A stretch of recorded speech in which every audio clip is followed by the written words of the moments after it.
Evan, you are on with Christy and SR. Hey. Hey, how's it going? It's going pretty decent.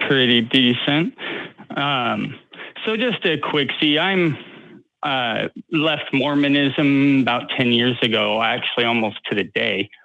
Congrats, happy anniversary. But anyways, and I'm no scientist or whatever. Me either. But I saw the question, which was if people believe whether or not science can support consciousness. And now I am going to just take the easy route and say consciousness and the soul are basically, for most people, considered the same thing. I mean, we can debate whether or not they are. Yeah, that's kind of where I like to shake it out. Right. So then it just becomes a difference of what that soul is, And when I left Mormonism, I was horrifically deprived of education. That's a different story. Yeah, relatable. Right. And so, I didn't even have a high school level education. It was bad.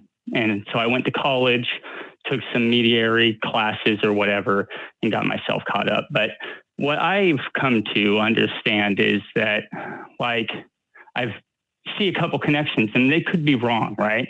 But we have, our whole bodies has this sense of proprioception. We can tell the boundary of our body. And then when I look at biology and I hear people who really know what they're talking about, the way they describe the cell, each individual cell has that sense of proprioception. And when two cells connect, all that information becomes not just shared, it's chemically electrical communication, and they, in essence, become one entity, those two cells. And then I look at equations like the process of Vi, where it talks about waves, when they meet, become one wave, like a wave on the ocean or whatever, and that's all an electrical chemical reaction is. It creates an electrical magnetic wave, and so in my mind, I just look at this and say, okay, so we are literally a collection of cells, literally harmonizing their ways in one clump, and coordinating, to SR's point, coordinating with all kinds of different viruses and bacteria and all of these other creatures that we don't think of as us, that exist inside of us and that we're reliant on and communicating with. Yeah. The bugs in your eyebrows, that one really tripped me out the first time I heard about it. So there's nothing you can do about it. Shaving or washing won't help. Just how many people in the audience just touched their faces real quickly? They're, I was holding back from doing it. Yeah. Right. And I like you brought that up because, despite even just looking at the concept I briefly brought up, we are intangibly we are inseparably connected in a very tangible way to nature around us. We couldn't survive without these bacteria. Many of our bodily functions couldn't even complete their process or start them without. And they communicate with one another too, Yeah, I mean, anytime I see Ant-Man or some movie about shrinking or whatever else, I always do kind of wonder about that component of the plot hole. And, how do you drink water when you are smaller than a water molecule and all these kinds of things? But, to pull it all back together, yeah, we are aware of some of the ways that these things operate and newly aware, right? We didn't have any concept of the way our nervous system was communicating with itself and with these other creatures, with, nature, as you said, until rather recently. So I don't know that means that a year from now or 50 or 500 that we will be able to use science to fully explain consciousness, Right.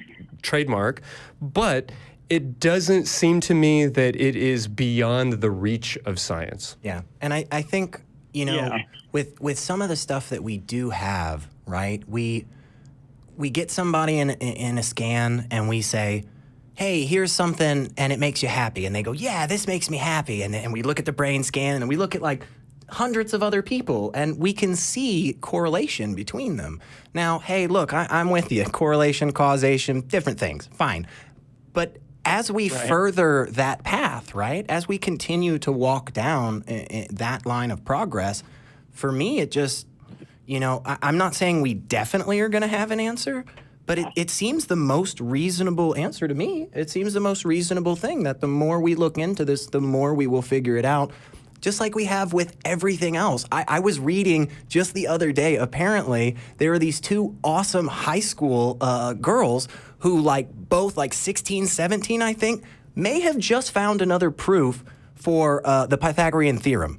Something that for 2,000 years wasn't a thing, okay?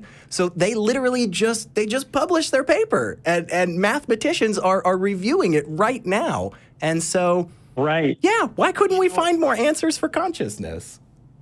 And I think a part of what moved me to this topic is it's like what you're talking about, or I feel like we're hinting at or saying is, look, this doesn't answer the question of consciousness, but it's a great start. It points, if not answers, to a lot of questions. And when I talk to my family, friends, or even people I don't know, you know, usually in a meaningful way, you know, the thing that comes up is, well, religion, you know, even if we don't know, it does provide an answer, and that answer provides meaning.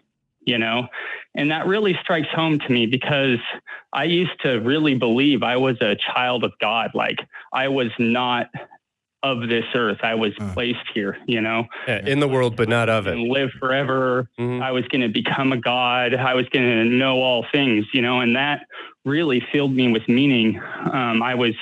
This world has many beautiful things, and I know that, but there are dark places, and I was in one of them, you know, and, when I lost religion, that meaning was gone, and it was scary.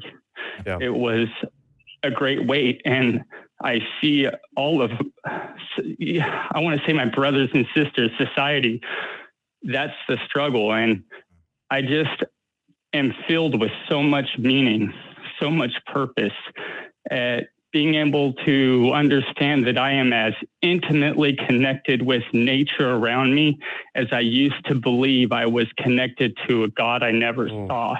Yeah.